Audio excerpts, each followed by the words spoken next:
चाणक्य नीति विषयलाई मानिसहरू कसरी चिन्ने र त्याग्ने 10 उत्तम उपाय। नमस्कार दर्शकहरू, आजको यो महत्त्वपूर्ण भिडियोमा हामी कुरा गर्नेछौँ प्राचीन भारतीय विद्वान, अर्थशास्त्री र कूटनीतिज्ञ आचार्य चाणक्यको ज्ञानको खजाना चाणक्य नीति बारे। के तपाईलाई थाहा छ, चाणक्यले सिकाएका कुरा आज पनि उत्तिकै सान्दर्भिक छन्। विशेष गरी हाम्रो जीवनमा विषयलाई मानिसहरू ले कसरी नकारात्मक असर पुर्याउँछन् र उनीहरूलाई कसरी चिनेर टाढा रहने भन्ने बारे चाणक्यले स्पष्ट नीति दिएका छन्। यसै भिडियोमा म तपाईलाई विषयलाई मानिस चिन्ने र त्याग्ने 10 चाणक्य सूत्रहरू बताउनेछु। तयार हुनुहोस्, किनभने यो जानकारीले तपाईको जीवनको दिशा नै बदल्न सक्छ। सूत्र 1, मुखले मिठो मनले खोटो भएकाहरूलाई पहिचान गर्नुहोस्। चाणक्य भन्छन्, जसको बानी मिठो तर मनमा विष छ, ती मानिस सर्पभन्दा पनि खतरनाक हुन्छन्। विषयलाई मानिसको पहिलो पहिचान हो। तपाईको अगाडि तपाईको प्रशंसा गर्छन्, तर पछाडि तपाईको बदनाम गर्छन्। यिनीहरू अत्यधिक चापलुसी गर्छन्। यदि कसैले तपाईलाई अनावश्यक मिठो बोलीले जित्न खोजिरहेको छ, तर उसको कर्म र अरूप्रतिको व्यवहार फरक देखिन्छ भने सम्झनुहोस्, यो विषैलो व्यक्ति हो। यस्तासँग दूरी बनाउनु नै बुद्धिमानी हो। सूत्र 2, नराम्रो समयमा साथ छोड्नेहरू।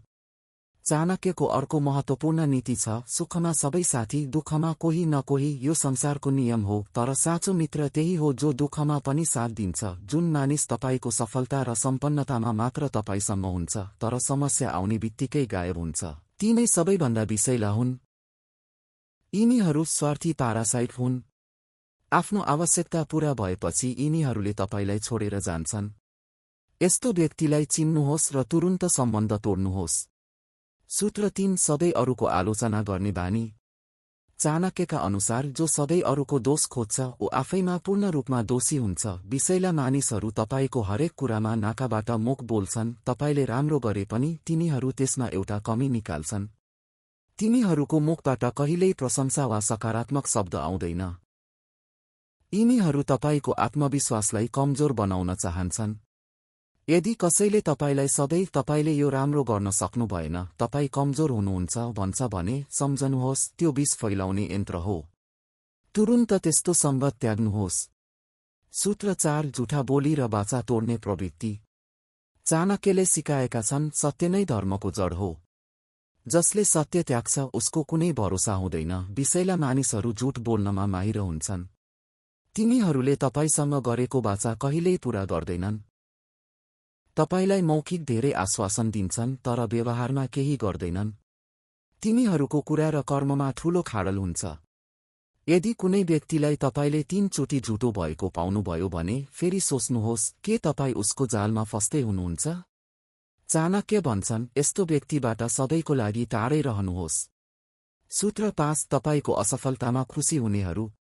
एउटा सूक्ष्म तर भयानक विषैलो गुण। चाणक्य भन्छन्, शत्रु मात्र होइन, दुखी मित्र पनि खतरनाक हुन्छ। कतिपय मानिसहरू तपाईको दुःख देखेर प्रसन्न हुन्छन्, तर अनुहारमा सहानुभूति देखाउँछन्। जब तपाईँ असफल हुनुहुन्छ उनीहरू भित्रभित्रै हाँस्छन्। जब तपाईँ सफल हुनुहुन्छ उनीहरूको मुख सुक्छ। यो पहिचान गर्न गाह्रो छ, तर सम्भव छ।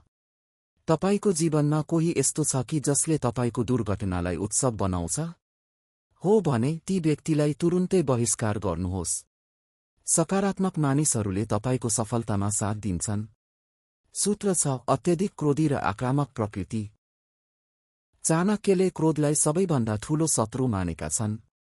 उनका अनुसार क्रोधले विवेक नाश गर्छ। यदि कुनै व्यक्ति सानो कुरामा पनि आगो बन्छ, चिच्याउँछ, गाली गर्छ वा हातपातमा उत्रिन्छ भने त्यो अत्यन्तै विषैला हुन्छ। यस्तो मानिसले तपाईको मानसिक शान्ति सधैँ भङ्ग गर्नेछ। क्रोधी मानिस कहिल्यै आफ्नो गल्ती स्वीकार गर्दैन, अरूलाई मात्र दोष दिन्छ। चाणक्यको सल्लाह, यदि तपाईँ क्रोधीको नजिक हुनुहुन्छ भने चाँडै टाढा हिँड्नुहोस्, नत्र तपाईँ पनि विषाक्त बन्नुहुनेछ। सूत्र 7, तपाईको ऊर्जा चुस्ने एनर्जी भ्याम्पायर। चाणक्यको अर्को मूल मन्त्र, जो मानिस सधैँ आफ्नो पीडा सुनाउँछ तर समाधानको लागि केही गर्दैन, त्यसले तपाईको शक्ति सोच्छ। विषयलाई मानिसहरू व्यावसायिक पीडित हुन्छन्। तिनीहरू हरेक दिन उही समस्या लिएर आउँछन्, गरिबी, दुःख, विश्वासघात।